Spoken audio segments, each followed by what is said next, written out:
Hello, my friends, hello, and welcome once again to stately Vaughan Manor, where we are going to be talking about my late friend, the Mass Market Paperback.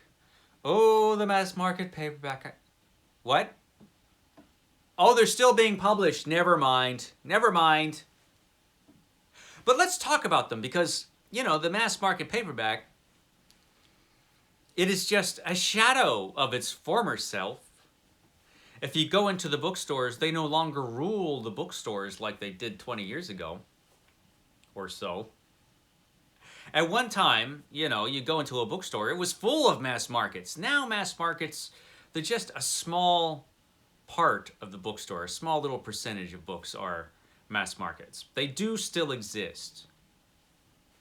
How much longer they will exist, who knows? I mean, people have been crying the imminent death of mass markets for a while, and they're still here, but they've been significantly diminished. That's for sure. They have been conquered by this other paperback format. This is the trade paperback. This is Joe Abercrombie's The Heroes and the big paperback, trade paperback form. I don't know that I've ever seen a Joe Abercrombie book in mass market. Do they exist?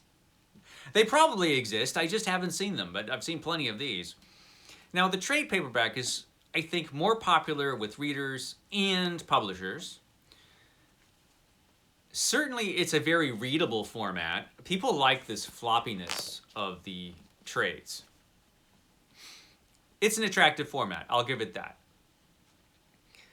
And they certainly make a lot more of these now than they do mass markets. This is a format that has just pretty much taken over the bookstore. Unlike the old school mass markets like this one. But as far as my history of reading is concerned, most of what I've read, the bulk of what I've read in my life has been through this format, the mass market format. This is a format that completely changed publishing. And for decades, these were the best-selling types of books that you can get. There were trade paperbacks, but not so many as now. Definitely not so many as now. Pretty much, if you wanted to read, you had a choice between hardcover and this format for a long, long time, for the most part. And that's one of the reasons, most of what I've read has been in this format. Most of the authors that I've enjoyed, my favorite authors, have been published in this format, sometimes exclusively. And I thought about this and the mass market format and my feelings about this format because I've been reading a lot of these. I'm on the 500 book challenge where I have to read 500 books I already own before I buy any new ones. And a lot of what I own, overwhelmingly, most of the physical books that I own are in mass market paperback. And I think that's probably true of a lot of people my age, in their 40s or 50s. Because as we, grew up as readers, this is what we read. And it's just a changed world now. There still are mass markets out there. Particularly for certain genres, I think. Romance novels, cozy mysteries, science fiction and fantasy. There's still science fiction and fantasy books being sold as mass markets. This format still exists because it's a cheaper format. So, it's not cheap like it used to be. But compared to other books, they're still cheap. They're still cheaper.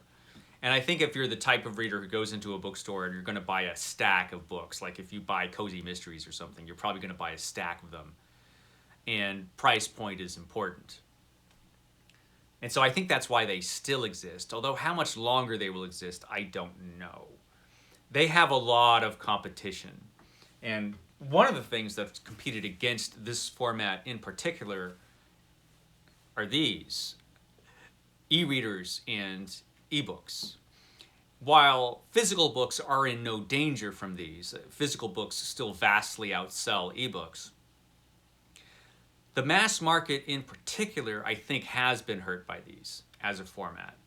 Because if you're a reader of a lot of the genres that are popular in mass market, you can get them on the Kindle for as cheap or cheaper. I mean, you can get a lot of cheap books on the Kindle. Some of them are way overpriced. This is true particularly for new fiction and nonfiction and things like that. But for a lot of genre stuff, you can get pretty cheap on the Kindle. And certainly, if I were to buy a new book and I had a choice between a mass market and this, I'm going to get this every time. But for most of my life, these didn't exist. And so I was going to talk a little bit about my history and my feelings about this format. Because most of what I've read, like I've said, has been in that format. In fact, the very first adult book I ever read was this one, Dracula. This is the very edition that I read, my first adult book, which was Dracula. And this really is the book that made me a reader. And so I have great affection for this particular copy of Dracula. I love the cover. One of the great things about mass market paperbacks is that they usually had, if not great covers, interesting covers, and sometimes they did have great covers. The covers that you'll find on books nowadays, that's a whole nother video, but a lot of beautiful artwork adorned mass market paperbacks. And certainly, yeah, this was a game changer for me. This made me a reader. And a lot of my favorite writers, Edgar Rice Burroughs, I discovered in mass market. He was almost exclusively published in mass market as I was growing up. Now he's barely published at all, but most of Edgar Rice Burroughs' books during the 60s, 70s, and 80s were published in mass market paperback. That's what brought Edgar Rice Burroughs back into the reading consciousness. It was mass market paperbacks, and I loved this particular series of Tarzan novels with the black borders and covers by Neil Adams and Boris Vallejo. Great stuff. And of course, my favorite writer of all time, Robert E. Howard. He was published in hardcover, his Conan stories were, but it was this series of paperback books that brought Robert E. Howard back. And this series of covers by Frank Frazetta was just glorious. And so this kind of sparked a kind of sword and sorcery boom in the 1970s. And certainly Robert E. Howard, he was brought back to life by mass market paperbacks. And of course, one of the most important series of books from my youth, The Lord of the Rings and The Hobbit. I still have this set of books. This is, of course, how I first read Lord of the Rings. And I did read Lord of the Rings one time in hardcover, but this is really the format that I think of when I think of Tolkien. And this is probably how I will always read Tolkien, because I have this set of books. And I have a great affection for this particular set of books.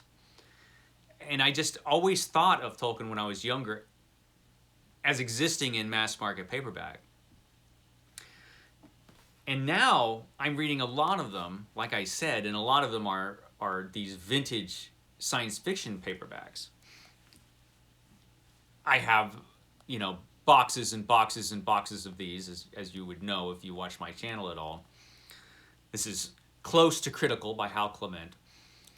One thing about these is that a lot of the vintage science fiction books I own, and probably a lot of books that were published in paperback, have never been republished in physical form. You could probably find a lot of this old vintage stuff as ebooks, but not all of it. And a lot of it has just been lost, and you will only find if you buy old paperbacks. Certainly that's true with a lot of the books that I own. And they're just glorious things. I love them. And even classics. I mean, that's how I discovered classics. And I think a lot of people are the same as me, in that they first started reading classic literature through mass market paperbacks. Like, this is the first time I read War and Peace, was this very gigantic edition of War and Peace. And it was actually a good experience. You might not think it would be a gigantic mass market paperback, but it was. It was wonderful. And I love this book. Growing up, this was not my favorite format. I preferred hardcover books because I like the durability of them. I like the fact that hardcover books would last, you know. I lived in a world for most of my life when ebooks did not exist. And so, you know, we basically had a choice between hardcovers and this. And the delicacy of these annoyed me. I wished that a lot of my favorite authors would be published in hardcover, but a lot of them just weren't. So this was the choice that I had. A delicate book, just pages and glue, and that's it. But now I've come to really appreciate them, you know, just because so much great stuff was published in mass market paperback. And like the pulp magazines that came before them, a lot of them are kind of crumbling, and a lot of the mass markets that have been published are in, well, not so great condition. But billions of these were published, so there's plenty of them still out there, the old out-of-print mass markets. It's interesting that they have started to kind of diminish and go away. I'm wondering what will happen with this format in the future. Last time I was at a bookstore, I remember seeing a fair amount of them in the science fiction section, some in the mystery section. In the fantasy section, you know, Tolkien and George R.R. Martin will always be published in mass market, probably, as long as they exist. So I wonder if they're experiencing a kind of resurgence. I wonder about that. I wonder if it'll come back. I mean, even the old school paperbacks from hell, you know, a lot of these old paperbacks from hell are being reprinted, but oddly enough, they're being reprinted in trade paperback form, which is interesting. I mean, Stephen King made, you know, his career was made by these. You know, it wasn't his hardcover sales. It was the sales of these. He owes his career to mass markets. It's an interesting thing. And I wonder about your opinion. What do you think? How do you feel about, you know, this format? Will it continue to exist? Are we seeing the end of the mass market format? What will happen to novelizations if they don't have mass markets? I mean, that's where these things live. It's interesting. It's interesting. It's an interesting thought. And tell me what you think. What's going to happen to the mass market paperback? Will they die? Will they come back? I guess we'll wait and see. Okay, that's my dopey video for the day. I will catch you next time.